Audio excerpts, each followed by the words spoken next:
বিয়ের অনুষ্ঠানে গিয়ে দেখি বিয়ে বাড়ির কোনো লোকজনই নাই, পুরো কমিউনিটি সেন্টারটাই ফাঁকা। আমি তো পুরো অবাক হয়ে গিয়েছিলাম, মানে এমনটাও হতে পারে। আমরা যাওয়ার 1 ঘন্টা পরে সবাই আসতে শুরু করে, তো ফাঁকা সময়টুকুতে আমি আমার দামি ফোনটা একটা সস্তা ক্যামেরাম্যানকে দিয়ে দিলাম আমার কিছু ভিডিও করার জন্য। আমাকে দেখতে কেমন লাগছে বলো তো? আমি কিন্তু খুব সিম্পল একটা লুক নিয়েছি। বাচ্চার মা বাবার কত ভালো করে ছবি তুলতে পারবে, ভিডিও করতে পারবে বলো? যখনই একটা সুন্দর ভিডিও করতে যাই বা ছবি তুলতে যাই, তখনই আমার বাচ্চা আমার পায়ে পায়ে ঘুরঘুর করে, মানে আমি যেই দিকে যাব সেও সেই দিকেই যাবে। ওইভাবেই যতটুকু ম্যানেজ করে ক্যাপচার করা যায় ততটুকুই করি আর তোমাদের সাথে শেয়ার করি। আজকের ওয়েদারটাও অনেক বেশি সুন্দর ছিল, আকাশে রোদ থাকলেও খুব সুন্দর বাতাস এসে গায়ে লাগছিল, আমার তো বেশ ভালো লাগছিল। বাসা থেকে বের হয়েছিলাম 12:30টার দিকে। আমি তো ভেবেছিলাম সবাই চলে এসেছে, হয়তো বা আমি একটু দেরি করে দিলাম। এইখানে এসে তো আমি পুরাই সারপ্রাইজড হয়ে গিয়েছি, মানে আমরা ছাড়া এইখানে আর কোনো বান্দাই নাই। কাজল সাহেব তো সবাইকে ফোন দিতে শুরু করলো, সবাই বলল যে রাস্তায় আছি, কিন্তু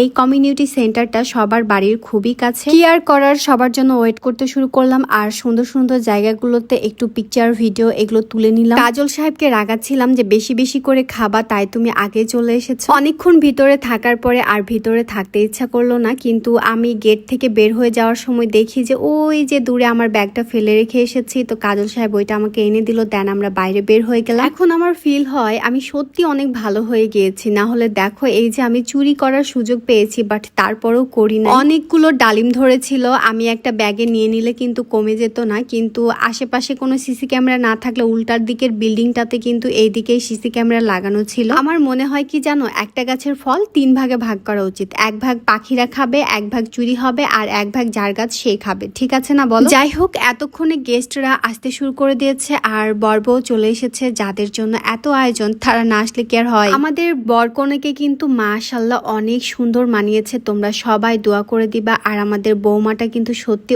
অনেক কিউট, অনেক সুন্দর। খুব বেশি শান্তশিষ্ট বউ আমার একদমই ভালো লাগে না। বাড়ির বউ হবে চঞ্চল আবার লক্ষ্মীও। চঞ্চল আবার লক্ষ্মী টাইপের বউগুলাই কিন্তু সবার মনে জায়গা করে। সামনে বর বউকে বিয়ের খাওয়ার সাক্ষী রেখে সবাই খাওয়া দাওয়া শুরু করে দিয়েছে, তো বিয়ের খাওয়ার যেমন হয় সেরকমই ছিল। এতক্ষণে কনে পক্ষ চলে এসেছে, অনেক দূরের পথ, তাই তাদের আসতে একটু লেট হয়ে গিয়েছে। এইদিকে রাইহানা বুড়ি বিরক্ত করতে শুরু করে দিয়েছে, তাকে বাইরে নিয়ে গেলে সে ভিতরে আসতে চায়, আবার ভিতরে নিয়ে আসলে সে বাইরে যেতে চায়। এইদিকে হুদাই হুদাই তোমাদের ভাইয়া আমার উপর রেগে যাচ্ছে। বিয়ে বাড়িতে যদি পান সুপারি না থাকে তাহলে তো বিয়ে বাড়ির অনুষ্ঠানটাই অসম্পূর্ণ থেকে যায়। যদিও আমি পান খাই না, তবে রিসিপশনে কিন্তু এরকম পানের ব্যবস্থা সব বিয়েতেই থাকে। বিয়ের সবকিছুই ভালোভাবে মিটে গিয়েছে, এটাই হচ্ছে সবচেয়ে বড় কথা। আর আমাদের নতুন বর বউয়ের জন্য কিন্তু সবাই একটু দোয়া করে দিও। সবাই ভালো থেকো। আজকের ভিডিওটা এখানেই শেষ করছি, সবাইকে আল্লাহ হাফেজ।